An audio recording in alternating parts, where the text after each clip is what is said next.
चलिए बच्चों, क्लास 10 का भारतीय भवन मैथ है। अभी त्रिभुज स्टार्ट कर रहे हैं।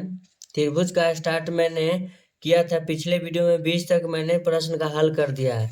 आज 20 तक हल करने के बाद प्रश्नमाला देखिए 1 का भी है। कितना है? 1 का भी है प्रश्नमाला। इसको मैंने 20 तक क्वेश्चन को हल करके डाल दिया है। ठीक है ना बच्चों? अगर आप लोगों ने नहीं देखा है तो जाकर उसे पहले देख लेंगे। ठीक है, तब जाकर के आगे वाला जो हिस्सा बताएंगे समझ में आएगा। तो चलिए 21 नंबर क्वेश्चन क्या कहता है, क्वेश्चन की तरफ चलते हैं।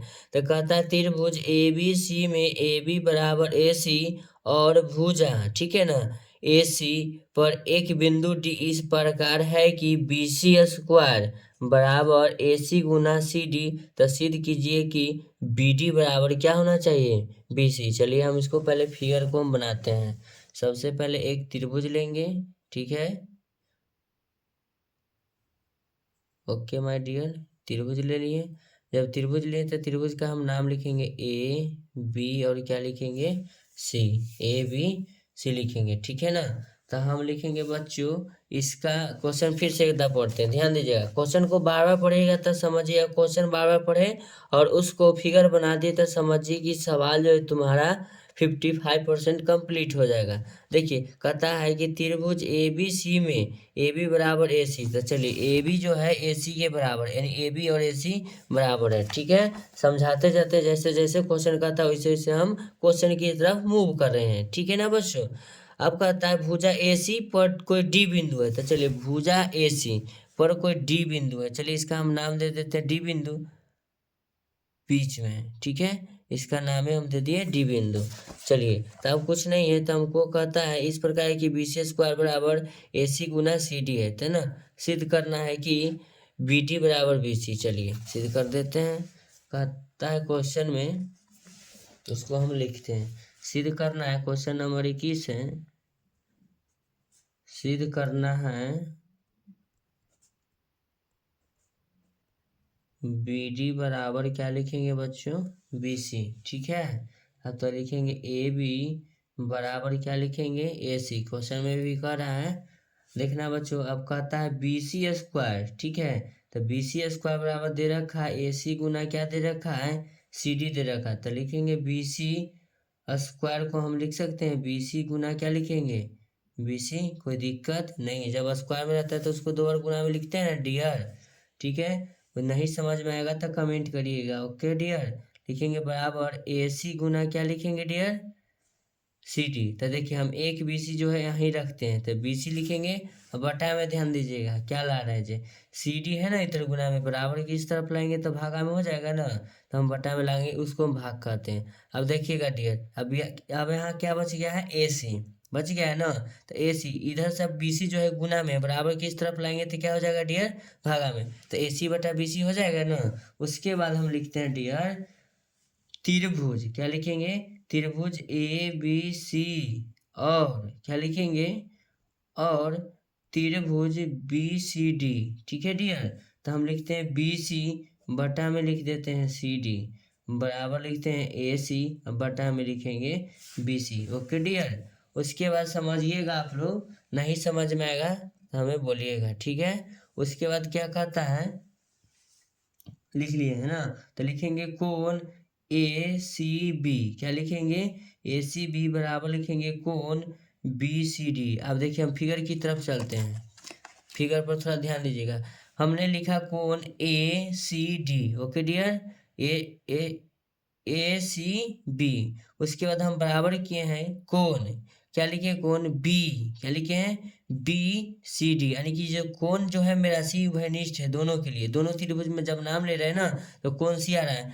ध्यान दीजिएगा, जब कोई भी चीज अगर कोण का सिंबल लगा कर हम बीच में लिखते हैं तो उसी का चर्चा होता है। तो यहाँ जो कौन सी का हो रहा है ना, देखिए बीच में आ रहा है ना, यही कौन सी हो जाता है, ठीक है ना। कोई कहेगा कि इसमें कोण ए सी बी में कौन किसका चर्चा हो रहा है, तो आप लोग कैसे मालूम करेगा?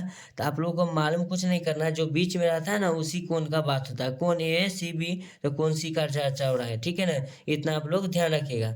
उसके बाद हम लिख देते हैं कोण जो सी है दोनों में क्या है? उभयनिष्ठ है, उभयनिष्ठ, उभयनिष्ठ है, ठीक है ना। उसके बाद देखेंगे बच्चों नीचे लिखेंगे एस ए एस, यानी कि साइड एंगल, साइड समरूपता से लिखेंगे। Okay dear. नीचे लिखेंगे त्रिभुज ए बी सी, ठीक है ना। और उसके बाद हम सर्गवांशम करवाएंगे इसको, ठीक है। चलिए सर्गवांशम लिखेंगे, त्रिभुज बी सी डी लिखेंगे, ठीक है। तब लिखेंगे ए बी, क्या लिखेंगे बच्चों, ए बी, अब बटा में हम लिखेंगे बी सी, ए बी अब बटा में क्या लिखेंगे बी सी, ठीक है ना। बराबर लिखेंगे ए सी, क्या लिखेंगे ए सी, अब बटा में क्या लिखेंगे बी डी, क्या लिखेंगे बी से डी लिख देंगे। उसके बाद नीचे लिखेंगे बच्चों ए सी, ठीक है ना। ए बी बराबर, आप ध्यान दीजिएगा, ए बी जो है ए सी के बराबर है कि नहीं, ए बी जो है ए सी के बराबर है कि नहीं, आप लोग बताइएगा जरा। ए बी जो है ए सी के बराबर है कि नहीं, है ना। ध्यान से देख लिए ना आप लोग। चलिए हम यहाँ लिखते हैं, नहीं तो देखिए यहाँ भी दे रखा है ए बी बराबर ए सी, ठीक है ना। इसको हम समीकरण भी मान सकते हैं। इसको चलिए समीकरण हम एक लिख देते हैं, कोई दिक्कत नहीं है। समीकरण एक कर देते हैं इसको बच्चों। अब देखिए इसको हम समीकरण क्या मान लेते हैं, दो, कोई दिक्कत। चलिए हम यहाँ लिख देते हैं समीकरण, क्या लिखेंगे समीकरण दो में एक का मान रखने पर ओके डियर, लिख दिए हैं। देखिएगा समीकरण दो पहले लिखेंगे तो लिखेंगे ए बी, बटा में लिखेंगे बी सी, बराबर लिखेंगे ए सी बटे क्या लिखेंगे बी डी। तो देखिएगा बच्चों हम यहाँ जानते हैं ए बी बराबर ऊपर क्या है ए सी, तो ए बी के जो स्थान पर हम लिख सकते हैं बी सी भी लिखेंगे। चलिए यहाँ बी सी, क्या लिखेंगे बी सी, समीकरण एक में नहीं है बी सी, समीकरण नीचे वाला में है बी सी, ठीक है ना। समीकरण एक में मान नहीं है बी सी, तो इसको तो नहीं लिखेंगे। चलिए हम जानते हैं तो लिखेंगे ए बी, क्या लिखेंगे ए बी, ए बी के बराबर ए सी लिखेंगे, ए बी के बराबर क्या लिखेंगे ए सी। देखिएगा यहाँ लिखे हैं ए बी बराबर ए सी, तो देखिएगा ए बी बराबर ए सी है ना, ए बी बराबर ए सी है, तो ए बी का जो मान होगा ए सी होगा, क्या हो जाएगा ए सी होगा। सॉरी समीकरण लिखना पड़ेगा, सॉरी आप लोग जो है समीकरण लिख लीजिएगा। समीकरण दो में एक का मान रखने पर,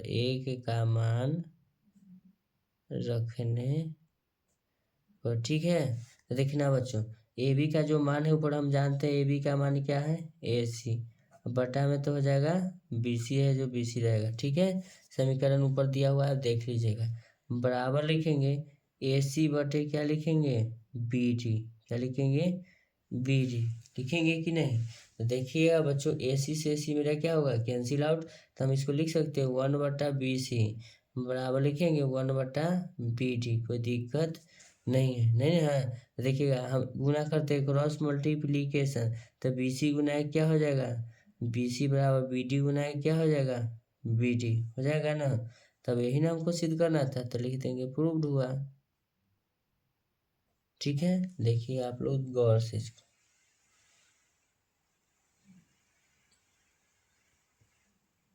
मेन है फिगर, क्वेश्चन के साथ फिगर समझ गए 75% आप समझ गए, ठीक है ना। मेन है इसका फिगर, ठीक है। चलिए क्वेश्चन नंबर 22 क्या करता है, 22 की ओर चलते हैं। तो क्वेश्चन नंबर 22 क्या करता है, चलिए किताब लेते हैं, देखिएगा डियर। क्वेश्चन नंबर 22 कहता है कि त्रिभुज ए बी सी की भुजा ए सी और बी सी पर एस, ठीक है ना, और टी क्रमशः दो बिंदुओं में इस प्रकार है कि कोण ए बराबर कोण सी टी एस दिखाइए है, यानी कि दिखाइए है, ठीक है ना। उसके बाद कहता है त्रिभुज सी ए बी सर्गवांश समत्रिभुज सी टी एस। चलिए इसको हम दिखाते हैं। क्वेश्चन नंबर कितना है 22। चलिए हम सबसे पहले एक त्रिभुज बनाते हैं, त्रिभुज बनाए, इसका नाम दे दिए हम ए, इसका नाम दे दिए बी, इसका नाम दे दिए सी। अब कहता है एस और टी, ध्यान दीजिएगा इसमें एस और टी क्या कहता है, क्रमशः दो बिंदु इस प्रकार है कि कोण ए और कोण यहाँ कहता है सी टी एस दिखाना है। तो कोण एस और टी जो है दो बिंदु है।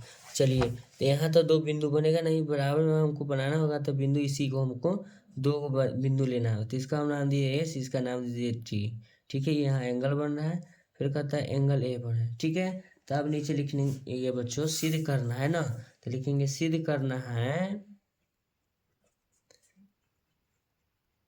सिद्ध करना है। ठीक है, अब लिखेंगे त्रिभुज सी ए बी समरूप, क्या लिखेंगे बच्चों, समरूप त्रिभुज सी टी एस लिखेंगे। नीचे लिखेंगे बच्चों त्रिभुज सी ए बी और त्रिभुज सी टी एस में। ठीक है, उसके बाद लिखेंगे कोण सी ए बी बराबर कोण सी टी एस दिया है, प्रश्न में कह रहा है। ठीक है ना, तो कोण सी बराबर क्या लिखेंगे, कोण सी बराबर कोण सी, यानी ये इस एंगल का हम बात कर रहे हैं। देखिएगा कोण सी ए बी, तो देखिएगा सी है ना, और ए और बी, तो देखने उस कोण ए का बात हो रहा है। फिर कहता है सी टी एस, यानी कोण टी का बात कर रहा है, यानी कि सी कहाँ है यहाँ, सी टी और एस, ई कोण का बात हो रहा है। ठीक है ना, तो दोनों में दिया है, तो कोण सी बराबर क्या लिख देंगे, कोण सी बराबर क्या लिखेंगे, कोण सी दोनों में आ रहा है ना शामिल में। ठीक है, इस तरह से कोण सी बराबर कोण सी लिख देंगे, उभयनिष्ठ है। कोण सी बराबर कोण सी, एक बार देख लेते हैं किताब में क्वेश्चन नहीं कर रहा है। ठीक है, कोण सी बराबर कोण सी उभयनिष्ठ है, लिख देते हैं उभयनिष्ठ,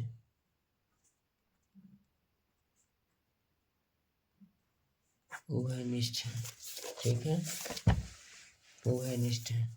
चलिए अब नीचे लिखेंगे बच्चों ए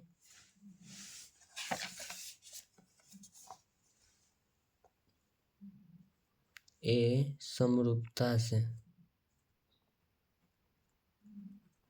समरूपता से यानी एंगल से। ठीक है, तब लिखेंगे एंगल से लिख देंगे, तो लिखेंगे त्रिभुज सी ए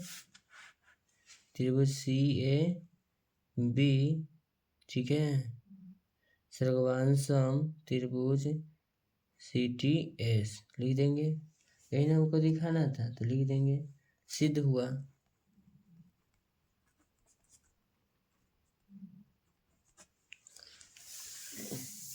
अब क्वेश्चन नंबर 23 क्या कहता है, चलिए क्वेश्चन नंबर 23 के पास चलते हैं। तो क्वेश्चन नंबर 23 क्या कहता है, देखिएगा ध्यान से बच्चों।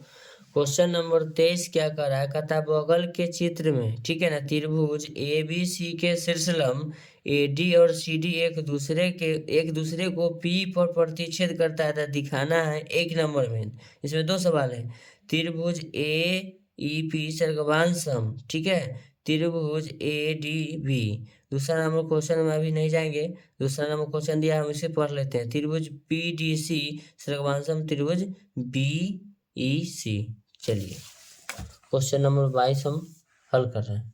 चलिए क्वेश्चन नंबर 22 को हल कर दिया। क्वेश्चन नंबर ये 23 है, 23 का हम पहला लिखते हैं। तो 23 का पहला में सबसे पहले हम फिगर बनाते हैं। तो फिगर है, देखना बच्चों, ए बी सी, ठीक है, इसका ये मध्य बिंदु हो गया डी, यहाँ से ये जाएगी, ठीक है, फिर यहाँ भी 90 डिग्री का कोण बनेगा। ठीक है, 90 डिग्री का कोण बनेगा। ठीक है, इसका नाम हम ई लिख देते हैं, इसका नाम डी हो गया, नामकरण तो हम कर दिए। ठीक है ना, अब कहता है सिद्ध करना, जो लिखते हैं तो लिखेंगे सिद्ध करना है,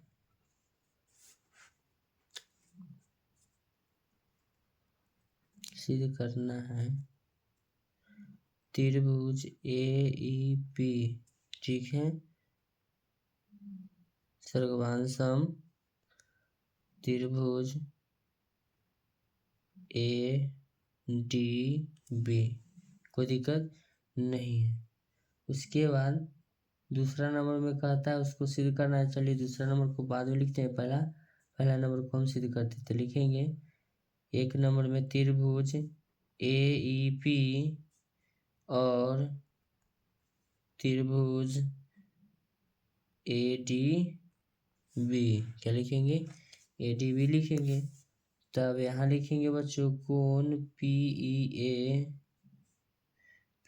बराबर कोण बी ए डी, ठीक है, उभयनिष्ठ है, उभयनिष्ठ है, यानी कि कोण ई, ठीक है, और कोण ए उभयनिष्ठ है।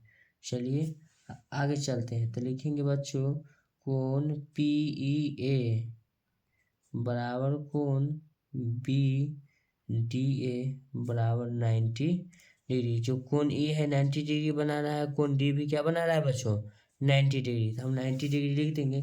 तो लिखेंगे ए समरूपता से, ए समरूपता से, ए समरूपता से लिखेंगे। तो ए समरूपता से लिख देंगे, यानी एंगल से हम बात इसका, यानी कि एंगल से हम इसको कंपेरिजन करा रहे हैं, ठीक है ना। तब लिख देंगे, नीचे लिखेंगे बच्चों त्रिभुज, इसीलिए त्रिभुज हो जाएगा ए ई पी सर्गवान सम, क्या हो जाएगा, सर्गवान सम त्रिभुज ए डी बी, ठीक है। इसको ए से भी इस तरह से हम बोल सकते हैं, ठीक है। उसके बाद लिखेंगे क्वेश्चन नंबर इसका 2, क्वेश्चन नंबर 2 क्या कहता है, ये तो हो गया प्रूव्ड। क्वेश्चन नंबर 2 इसका कहता है त्रिभुज पीडीसी और क्या कहता है, और सर्गवांसम है ना, और त्रिभुज है बी एफ सी, सर्गवांसम है, ये दोनों, सर्गवांसम का चिन्ह ऐसे होता है, ब्रैकेट में लगा दिए यहाँ, लिख दीजिएगा ऐसे। तो नीचे लिख देंगे। तो लिखेंगे यहाँ बच्चों देखिएगा त्रिभुज पी डी सी सर्गवांसम त्रिभुज बी एफ सी, ठीक है। लिखेंगे कौन C D P, C D P बराबर कोण सी ई बी बराबर 90 डिग्री से, ठीक है ना। तो 90 डिग्री दोनों में है। उसके बाद नीचे लिखेंगे बच्चों त्रिभुज पीडीसी समरूप, इसको क्या कहेंगे, सर्वांसम बी एफ सी सिद्ध हुआ, त्रिभुज का सिंबल है, त्रिभुज का सिद्ध हुआ लिखें, ठीक है।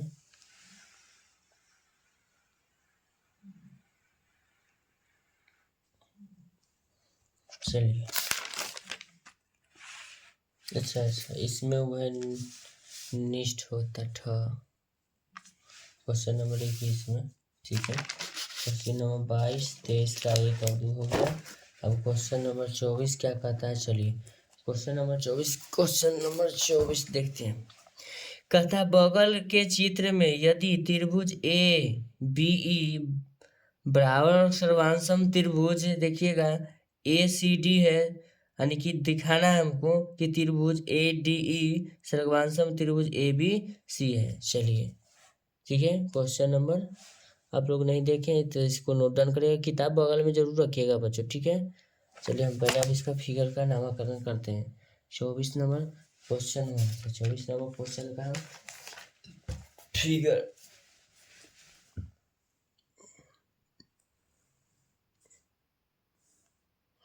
देखिए अगर आप लोग के पास समय होगा तो स्केल रख लीजिएगा, हम ऐसा ही बना रहे हैं।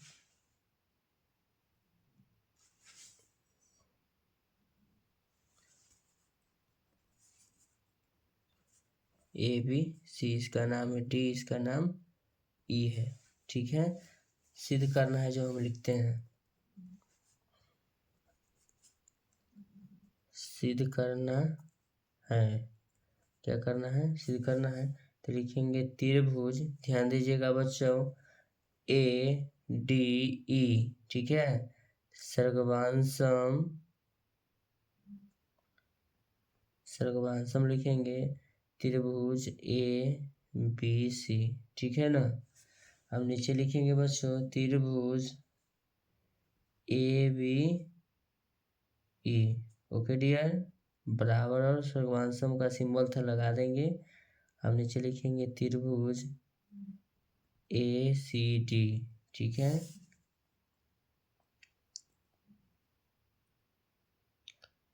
इसके जो संगत भुजा होंगे सर्गवांशम होंगे, ठीक है। तो नीचे लिखेंगे हम ए बी बटा ए ई, ए बी बटा ए ई, तो देखिएगा ए बी बटा ए ई बराबर त्रिभुज का हम बात कर रहे हैं, ठीक है, बराबर ए सी बटा में हम लिखेंगे ए डी, ए सी बटा क्या लिखेंगे ए डी, ए सी हो जाएगा, बटा में क्या लिख देंगे ए डी। समरूपता ही कराना है, इसके पिछले भी वीडियो में ई इसके समानांतर होता है, ठीक है ना, समान जैसा लग रहा है। उसके बाद हम लिखेंगे बच्चों ए डी बराबर ए ई, ए डी बराबर ए डी बराबर ए ई लिख देंगे, ए डी बराबर ए ई लिख दिए। उसके बाद हम लिखेंगे बच्चों ए बी बटा ए डी बराबर लिखेंगे ए सी बटा ए ई, लिखेंगे बराबर लिखेंगे ए डी बटा हम ए बी लिख सकते हैं, ए डी, ठीक है ना, बटा में क्या लिखेंगे ए डी बटा ए बी, बी बी लिखा गया ए बी, ठीक है। उसके बराबर हम लिखेंगे ए ई बटा में ए सी। जब त्रिभुज स्टार्ट किए थे ना, तब अगर आप लोग नहीं देखेंगे तो ये थ्योरम में लिखा हुआ है, देखिए अगर आप लोग नहीं जानते तो इसका हम थ्योरम बताते हैं।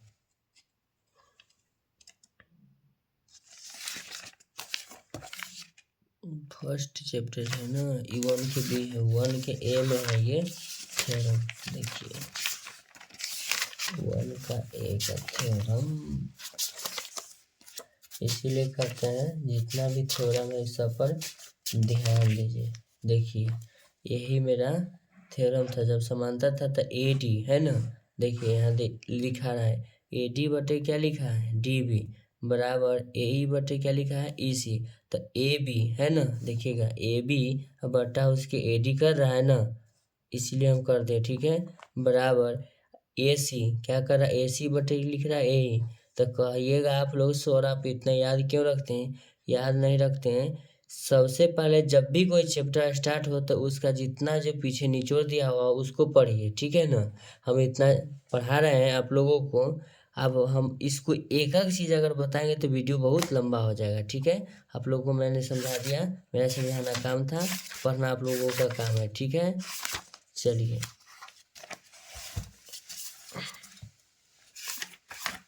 क्वेश्चन की तरफ गए, हाँ चलिए क्वेश्चन की तरफ हम चल रहे हैं। अब लिख देंगे, आप लोग को समझा दें हम कहाँ से लिखे हैं, थ्योरम जरूर पढ़िएगा जब भी चैप्टर स्टार्ट होता है, ठीक है।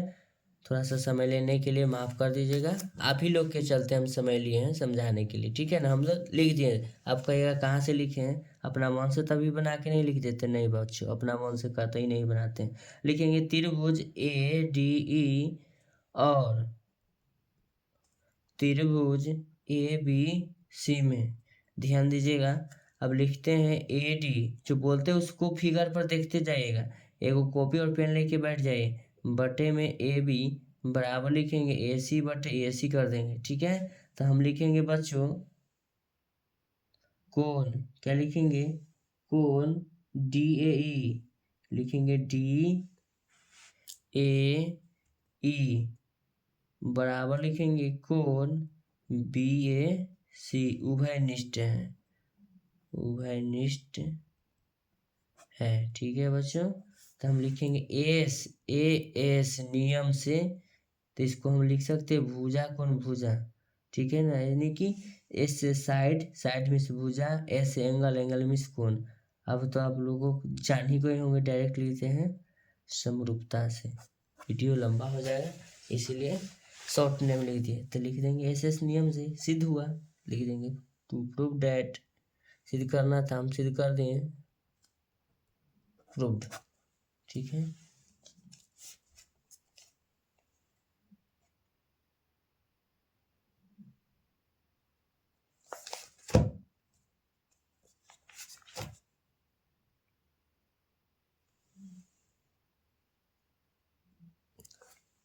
एक मिनट। त्रिभुज DAE बराबर DA ऐसा इससे समाघनिष्ठ है। ठीक है, अब क्वेश्चन नंबर 24 था, क्वेश्चन नंबर 25 के पास चलते हैं। सबसे इम्पोर्टेंट क्वेश्चन 25 नंबर, ध्यान दीजिएगा। ये लगेगा कि हमको लग रहा है मीनार की ऊंचाई आप चल जाइएगा किस चीज़ में, नहीं वहाँ नहीं जाना, हाइट एंड डिस्टेंस में नहीं जाना है उसी का सवाल, लेकिन इसमें थोड़ा दिमाग लगा। देखिएगा बच्चों, कहता है कि एक 6 मीटर लंबा, ठीक है ना, यानी कि 6 मीटर लंबाई के उदर्ग, उदर्ग में होता है खड़ा, ठीक है ना, सीधा पोल की जो 4 मीटर लंबी उसकी जो परछाई जमीन पर बनती है ना बच्चों, कहता उसी समय एक मीनार, मीनार की 28 मीटर लंबी परछाई बनती है, दोनों का एक ही साथ है, ठीक है ना। तो मीनार की हमको ऊंचाई निकालना है। अब कहिएगा sir height and distance theta देवे नहीं किया, तो मीनार की ऊंचाई कैसे निकालेंगे। यहाँ मीनार एक नाम रख दिया, आप कुछ नहीं है। देखिए आप लोग समझिएगा, हम समझाते हैं, ठीक है ना। मीनार की ऊंचाई तुरंत निकालेंगे, ठीक है। आप वीडियो में बने रहेगा, स्किप मत करिएगा। जो समझदार बच्चा है 2x पर भी देख सकता है, इसमें मेरा कोई गलती नहीं। हाँ, इंच ले लेते हैं। सबसे पहले हम बनाएंगे, ध्यान दीजिएगा बच्चों, मीनार, ठीक है। मीनार बनाए, मीनार की छाया की लंबाई बोला था। सबसे पहले एक पोल है, क्या है, पहले बेस बना देते हैं इसका, बेस, ठीक है। ये बेस हुआ, ये हुआ बच्चों मेरा मीनार, तो इसको लिख देते हैं मीनार। ध्यान दीजिएगा, ये मेरा हुआ बच्चों, क्या चीज हो गया, ये पोल, क्या हुआ ये पोल। चलिए हम इसको लिख देते हैं पोल। पोल क्या मीटर लंबा है, 6 मीटर। जब भी पोल खड़ा होता है या मीनार 90 डिग्री पर खड़ा होता है ना, जब 90 डिग्री पर खड़ा होता है बच्चों, चलिए इसका ये परछाई दोनों का एक साथ जमीन पे बनता है, ठीक है। जमीन पे बनता है तो हम इसको आगे की ओर बढ़ाएंगे, ठीक है। दोनों एक साथ बनता है ना, जहाँ जाके इसको मिलना होगा अपना मिल जाएगा। जब भी बनेगा जहाँ दोनों का एंगल, जब तक कि पृथ्वी या धरती पर नहीं एक साथ आएगा, देखिए दोनों का एंगल यहाँ मिला ना, हम कुछ कर रहे हैं, सिर्फ हम क्या लिए हैं, इसका एंगल। तो इसका जो एंगल होगा ना, ये दोनों का एंगल एक ही है, ठीक है ना। चलिए हम इसका नाम दे देते हैं बच्चों ए, इसका नाम दे दिए बी, इसका नाम हम दे दिए बच्चों सी, इसका नाम दे दिए चलिए डी, इसका नाम दे दिए हम एच, सबका नाम लिख दिए। पोल है, मीनार है। अब कहता देखिएगा, पोल से लेके जो परछाई पोल का बन रहा है 4 मीटर का बन रहा है, क्या मीटर का बन रहा है, 4 मीटर का, ठीक है। 4 मीटर का बन रहा है, किसका, पोल का। अब उसी समय जो है मीनार का जो है छाया, पोल और मीनार के, तो देखिएगा जो मीनार का छाया होगा यहाँ से बनेगा, ध्यान दीजिएगा, यहाँ से लेकर यहाँ बनेगा, कहाँ, यहाँ तक, किसका छाया की लंबाई बनेगा बच्चों, मीनार का। तो मीनार की छाया की लंबाई 28 मीटर हो गया। तो हम लिखेंगे माना कि मीनार की लंबाई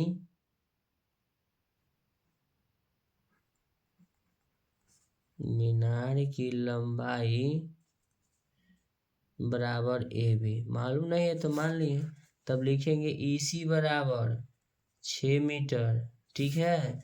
लिखेंगे DC बराबर 4 मीटर, ध्यान देते जाएगा आप लोग। अब D से B पूरा दूरी, D से B कितना हो जाएगा, 28 सेंटीमीटर मीटर है, सॉरी। उसके बाद हम लिखेंगे त्रिभुज, क्या लिखेंगे, त्रिभुज ABD, और क्या लिखेंगे बच्चों, और त्रिभुज ECD, डी, क्या लिखेंगे ई सी डी में लिखेंगे कोण डी बराबर कोण क्या लिखेंगे डी। अब कहिएगा सर कोण डी बराबर कोण डी काहे लिखे, तो देखिए इसका भी एंगल डी के पास आके मिल रहा है और इसका भी, यानी पोल का और मीनार का दोनों का जो है ना एंगल यहाँ पर ही बन रहा है, किसका छाया का एंगल, तो इसीलिए कोण डी बराबर कोण डी, दोनों में उभयनिष्ठ है, तो इसको हम लिख देते हैं उभयनिष्ठ है, उभयनिष्ठ है। ओके डियर, चलिए तब लिखेंगे उभयनिष्ठ है तो लिखेंगे यहाँ देखिएगा कोण ए बी डी बराबर कोण लिखेंगे ई सी डी, ई सी डी बराबर आप कहिएगा 90 डिग्री कहाँ से लाए सर जी, तो 90 डिग्री देखिए जब भी कोई पोल या मीनार खड़ा रहता है तो सीधा खड़ा रहता है, इस तरह से नहीं खड़ा रहता बल्कि इस तरह से रहता है खड़ा 90 डिग्री पर, इसीलिए हम बराबर में क्या लिखे हैं बच्चों 90 डिग्री लिखे हैं, ठीक है ना। अब क्या लिखते हैं, चलिए आगे हम बताते हैं आप लोगों को। ए समरूपता से, ए का मतलब तो जान ही गए होंगे, बच्चा तो नहीं है, 10th क्लास का स्टूडेंट है, ये सब 5 क्लास में स्टार्ट हो जाता है, ठीक है ना। ए का मतलब होता है एंगल, एंगल, ठीक है ना। ए से होता है एंगल, एंगल, एंगल में से होता है कोण, कोण, यानी कोण कोण से हम इसको करा रहे हैं। उसके बाद लिखेंगे त्रिभुज ए बी डी सर्गवांशम, ठीक है ना, एंगल से हम सर्गवांशम करा रहे हैं, त्रिभुज ई सी डी, ठीक है। तो नीचे लिखेंगे ए बी, अभी हम बताए पीछे आपको कि ये सब थ्योरम में प्रश्नमाला 1 के सी में है, जब त्रिभुज स्टार्ट कर रहे थे तो उस समय बता रहे थे, अगर इसीलिए बोलते हैं जब तक आप पीछे वीडियो में नहीं उसको देखिएगा तो आगे वाला हिसाब समझ में नहीं आएगा। तो ए बी बटा हम लिखेंगे ए सी बराबर लिखेंगे बच्चों बी डी बटा सी डी, ठीक है। अगर समझ में नहीं आता है तो वीडियो को रोककर फिर से पीछे से समझिएगा जो हम क्या कर रहे हैं। तो लिखेंगे ए बी बटा इसी का मान 6 है बराबर, देखिएगा बी डी का मान हम ऊपर लिख दिए 28 है, नीचे लिखेंगे सी डी का मान 4, सोचो कि कितना हो जाएगा बच्चों 28। तो नीचे लिखेंगे ए बी बटा 6, ए बी बटा 6 लिखेंगे बराबर 7/1, क्रॉस मल्टीप्लीकेशन ए बी गुना 1 बराबर ए बी 7×6 = 42, यानी ए बी किसको माने थे मीनार के ना, तो लिखेंगे 42 मीटर। तो लिखेंगे बच्चों यहाँ देखिएगा, लिखेंगे अतः, क्या लिखेंगे अतः मीनार की जो ऊंचाई है, अतः मीनार की ऊंचाई बराबर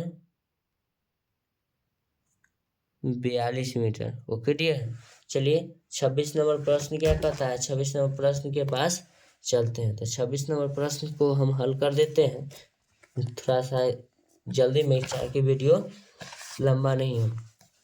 देखिएगा कहता है दो समद्विबाहु त्रिभुज के शीर्ष कोण समान है, ठीक है ना, और उसके क्षेत्रफल का अनुपात 9:16 है, ठीक है ना, 9:16 के अनुपात में है, तो उसके संगत शीर्षलंबों के अनुपात ज्ञात कीजिए। चलिए फटाफट हम लिख रहे हैं क्वेश्चन नंबर 26, ठीक है। और 26 में अब कहता है जिसको हम जिस तरह से लिखेंगे, सबसे पहले मेरा इंच कहाँ गया बच्चों, चलिए इंच निकालेंगे। सबसे पहले तो हमको 2 को त्रिभुज बनाना होगा, अनुपात में है 2 त्रिभुज, तो 2 त्रिभुज का अनुपात है ना, चलिए 2 को त्रिभुज बनाते हैं।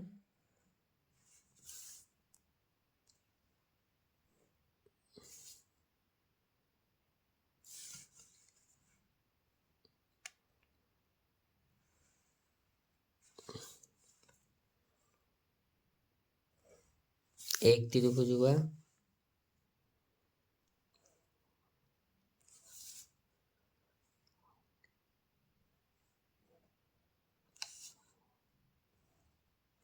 चलिए 2 त्रिभुज हुआ, इसका नामकरण कर देते हैं। हम मान लेते हैं ए बी सी हुआ, ये हो गया मेरा पी, ये हुआ क्यू, ये हुआ आर। तो क्वेश्चन में कहता है समद्विबाहु, कहता है समद्विबाहु त्रिभुज के शीर्ष कोण समान है। तो चलिए इसका जो शीर्ष कोण हम चलिए समान कर दे, ठीक है ना। अब कहता है समद्विबाहु, यानी कि सम माने बराबर, द्वि माने दो, यानी कि इसका 2 भुजा बराबर है, इसका भी ये 2 भुजा क्या हो जाएगा बराबर हो जाएगा। ओके डियर, उसके बाद कहता है चलिए ये दोनों हो गया, तो हम नीचे लिखेंगे, ध्यान दीजिएगा त्रिभुज, क्या लिखते हैं त्रिभुज ए बी सी में, त्रिभुज ए बी सी में लिखेंगे।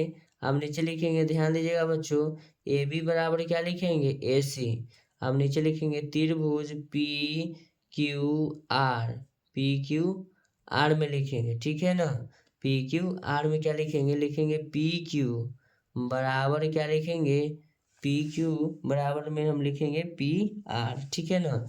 लिखेंगे